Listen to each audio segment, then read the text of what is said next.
aussi un commentaire pour que je m'adapte au mieux à tes envies. Ton avis m'est très précieux. Pour obtenir une transcription des histoires, des fiches d'exercice de compréhension orale et écrite, ou choisir un nouveau sujet d'histoire, rendez-vous sur mon Patreon. Maintenant, laisse-toi emporter par la petite histoire et les triggers.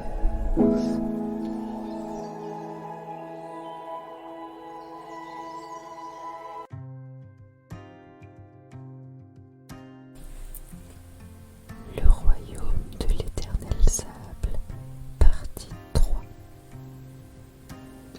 Après de longues recherches et de nombreuses épreuves, Amina et le génie découvrirent la chambre secrète de la magicienne disparue. À l'intérieur, ils trouvèrent un artefact ancien, une sphère de cristal ornée de motifs en forme de dune. Amina toucha la sphère avec précaution et le sable commença à tourbillonner autour d'elle, formant des images et des symboles mystérieux.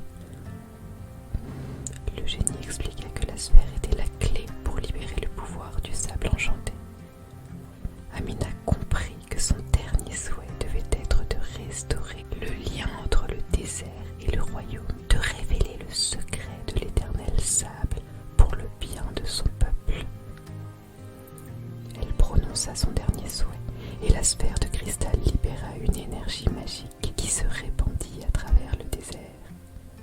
Le sable enchanté s'éleva dans les airs, formant des tourbillons étincelants qui parcoururent tout le royaume. Les dunes devinrent vivantes et le désert lui-même sembla respirer. Le royaume de l'éternel sable était sauvé et le peuple célébra la bravoure d'Amina. Elle était devenue une légende vivante, une héroïne dont le nom serait rappelé pour les générations à venir. Amina retourna au palais avec le génie, sachant qu'elle avait accompli sa destinée.